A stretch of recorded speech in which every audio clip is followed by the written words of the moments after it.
Good morning, students. We are back again once to start our new chapter on literature, that is Frogs in the Fountain. This chapter is written by Ruskin Bond. Has a rare ability. He has a rare ability to see the humor in everyday situations. Ruskin Bond जो था उनके पास एक ऐसी ability थी जो हर एक जगह खुशी ह्यूमर खोज लेते थे इन एवरीडे सिचुएशन में। मैंने हर एक दिन की बात की जो सिचुएशन आती थी उसमें भी ह्यूमर निकाल लेते थे, कुछ हंसी मजाक की बात। तो ये जो स्टोरी है अपना the frogs in the mountain, in this story he provides a delightful description, एक बहुत ही डिलाइटफुल डिस्क्रिप्शन जो आपको अच्छे लगेंगे, of a simple incident involving his aunt. Frogs in a mountain में रस्किन बॉन्ड ने एक डिस्क्रिप्शन किया है, डिलाइटफुल डिस्क्रिप्शन, बहुत अच्छा से एक सिंपल इंसिडेंट को लेके, एक छोटी सी वाकया को लेके जिसमें उसका आंट भी इन्वॉल्व है। अब रस्किन बॉन्ड ने क्या इन्वॉल्विंग इंसिडेंट कहा, simple incident involving his aunt description क्या किया है, वही आज हम लोग फ्रॉग्स इन अ माउंटेन में स्टार्टिंग का हेडिंग हम लोग जानेंगे। So let us start, what try to listen the explanation properly. Marigold, I am starting. Marigold grow almost everywhere in our beautiful country. Marigold मालूम है किसको कहते हैं? वो गेंदा फूल होता है ना, बड़ा बड़ा पीला रंग का, देखिएगा बहुत खिलते हैं, तो उसको मैरीगोल्ड फ्लावर कहते हैं। तो marigold almost grow everywhere in our beautiful country and they are constantly in demand, और उसका डिमांड भी बहुत कॉन्स्टेंटली, बहुत डिमांड में है वो फूल। क्यों उस मैरीगोल्ड बहुत ही कंट्री में ब्यूटीफुल एवरीवेयर ग्रो होते हैं और इसका डिमांड भी कॉन्स्टेंटली बहुत है देश में। क्यों डिमांड क्यों है? क्योंकि एट फेस्टिवल, कोई भी त्यौहार हो रहा हो, मैरिजेस, कोई शादी हो रही हो, रिलीजियस सेरेमनी, कोई धार्मिक अनुष्ठान हो रहा हो, अराइवल्स, डिपार्चर, कोई आने वाला है, डिपार्चर कोई जाने वाला है, ये सारी बातों में हम लोग functions of all kinds and functions of all kinds if you happen to be guest, और जितने भी तरह के फंक्शंस होते हैं जहाँ पे चीफ गेस्ट वगैरह आते हैं, वहाँ भी देखिएगा मैरीगोल्ड फ्लावर का डिमांड होता है। क्यों होता है?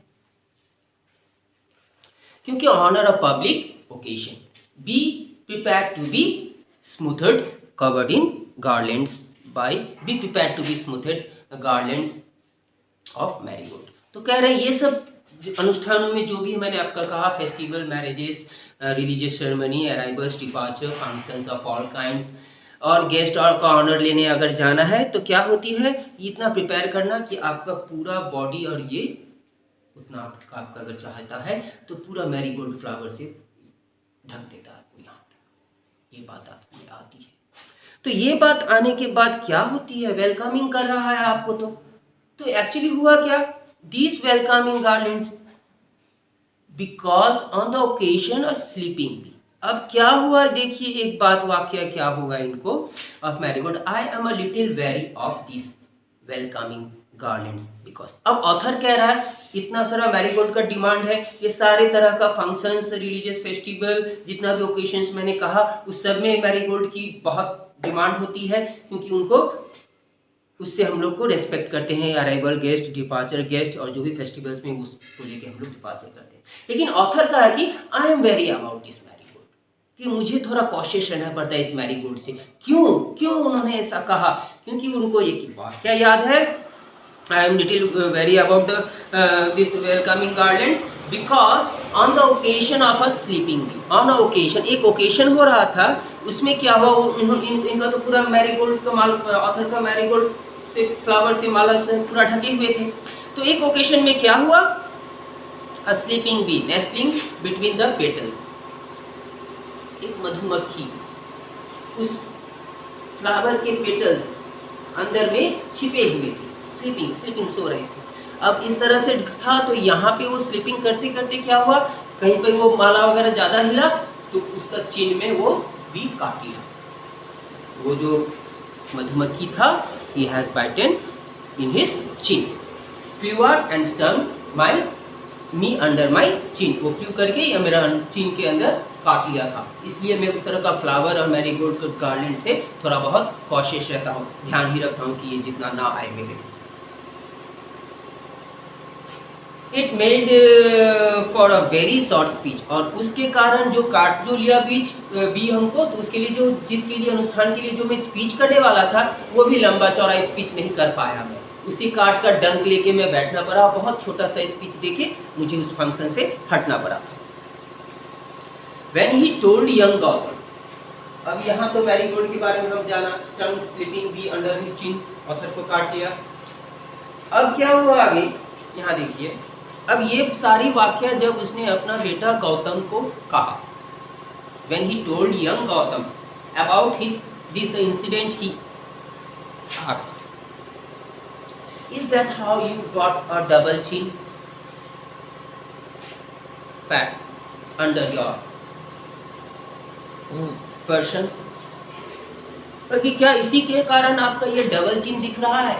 मैंने एक होता है ना, देखना कोई बूढ़ा हो या फिर थोड़ा मोटा मोटा फैटी हो तो उसका एक चिन का इसके ऊपर और एक चर्बी जैसा एक चिन दिख रहा होता है, तो डबल चिन उसको कह रहे हैं। तो वो बी बाइट कर लिया, गौतम कह रहा है कि इसीलिए आपका डबल चिन दिख रहा है क्या? That looks like another chin. तो उसने क्या किया, actually the double chin came from my grandmother. तब उसने क्या कहा गौतम ने गौतम को कि ये डबल चिन जो है वो मेरे ग्रैंडमदर से चल रहा है, who was a large generous proportion, वो बहुत ही बड़ी थी, जेनरस थी और हेल्थ थी और लार्ज बिग साइज की लेडी थी, विद अ नंबर ऑफ चिन, और बहुत सारा चिन थे उनके अंदर। अब ये बात जब उन्होंने कहा अपने ग्रैनी के बारे में गौतम को, तब Gautam and his sister Srishti like to play with my chin. और भी बात क्या कहा, गौतम और Srishti, Gautam and his sister Srishti जो है ये like to play with my double chin, वो लोग तो मेरे डबल चिन के साथ खेल लेते हैं, कभी मेरा बेटा गौतम और सृष्टि तो मेरे चिन के साथ खेल लेते हैं, लेकिन मैंने कभी भी ये कोशिश नहीं किया कि मेरा ग्रैनी का इतना हैप्पी और हेवी था, बहुत सारा चिन भी थे, लेकिन I would never had dare to touch my old granny on her chin. मैं अपना ग्रैनी का चिन कभी नहीं टच कर पाया था, कभी डेयर भी नहीं कर पा रहा था कि इसको चिन में छूऊं, एनीवेयर या चिन या कहीं भी मैं छू नहीं पाता था अपना ग्रैनी का चिन को। She was a stern reserve, वो बहुत ही रिजर्व किस्म की लेडी थी, unwilling to expose emotion. Reserve उसको कहते हैं जो इमोशंस वगैरह को तुरंत नहीं कहते हैं, रिजर्व रहता है, पकड़ पकड़ नहीं बोलता है, उस तरह का लेडीज थी। Women who believe that little boys should spoke only when spoken to, क्या बिलीव करती थी कि छोटे छोटे लिटिल बॉयज जो है उसको तभी बोलने चाहिए जब उससे कोई बात करता है, नहीं तो उसको भी रिजर्व रहना चाहिए।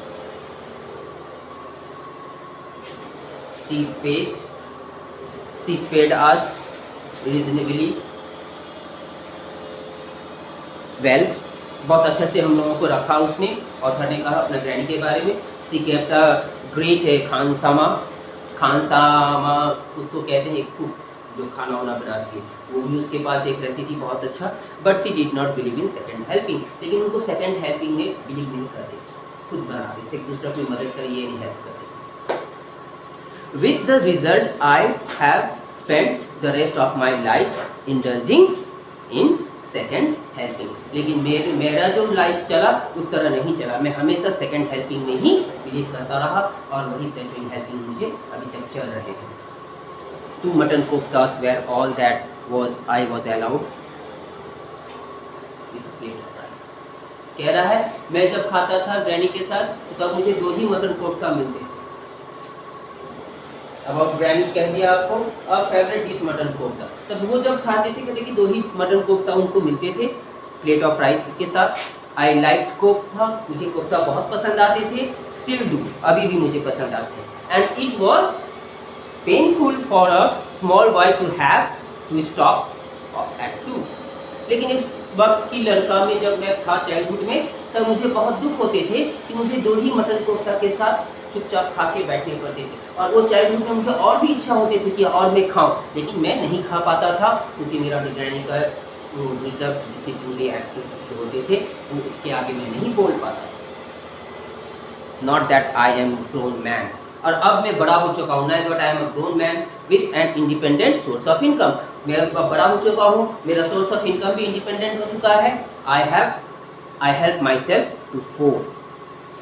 When who can stop me? तो अब मैं 4 मटर कोफ्ता खा लेता हूँ, क्योंकि मैं अब बड़ा हो चुका हूँ, मेरा सोर्स ऑफ इनकम है, मुझे मिल रहे हैं, इंडिपेंडेंट हूँ, इसीलिए मैं अब 4 मटन कोफ्ता खा लेता हूँ। कौन मुझे रोक सकता है? Who can stop me now? अब तो मुझे रोकने वाला कोई है नहीं।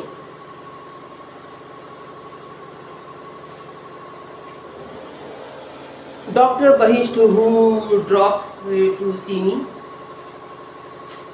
एक डॉक्टर फिर आता है उसके घर में and remark that I look overweight and that I should cut down on my food intake. अब एक डॉक्टर बहिष्ट बोल के उसके घर में आते हैं और कहते हैं कि अरे तुम तो बहुत ओवरवेट लग रहे हो, बहुत मोटापा आ गया है, तुमको अपना खान पान में थोड़ा कट करना चाहिए, कमी करना चाहिए। अब ये बात सुनते ही what did you have for lunch? Lunch में तुमने क्या किया? उस डॉक्टर ने पूछा।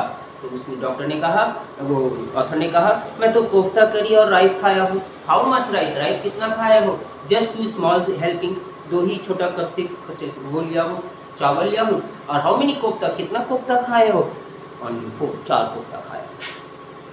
डोंट हैव मोर देन 2, क्योंकि 2 से ज़्यादा मत खाओ, डॉक्टर ने एडवाइस किया। यस ग्रैनी कहा उसको ऑथर ने।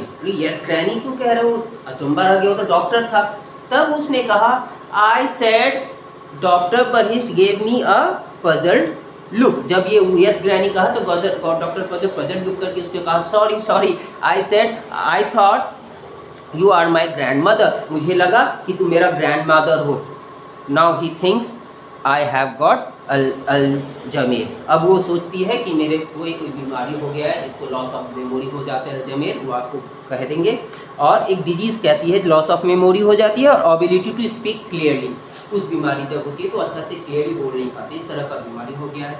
तो इसलिए वो डॉक्टर बहिष्ट उसको अपना ग्रैनी की तरह डॉक्टर को मानने लगे, जब इस तरह की बात उन्होंने कोफ्ता खाने को मना करते थे। जिस तरह उसका ग्रैनी ऑथर को मना करते थे, वो भी ऐसे ही मना किया। तो उसको डायरेक्टली पहले जब वो कहा कि यस ग्रैनी, तो उसको रिजल्ट लुक लगा डॉक्टर को, ये मुझे ग्रैनी क्यों कह रहा है। तब उसे कहा कि मुझे अपना ग्रैंड मदर याद आ गया, वो भी इसी तरह मुझे मना करते थे कोफ्ता खाने को ज़्यादा। तो यहाँ तक हम लोगों ने आज जाना अपना फ्रॉग्स इन अ माउंटेन। बाकी के चैप्टर्स जैसे हम लोग फर्स्ट चैप्टर को कवर किए हैं, थोड़ा सा 2 क्वेश्चन करके देखे, उसी रिलेटेड क्वेश्चंस आपको मिलेंगे नोट्स में, उसको आप सॉल्व कीजिएगा।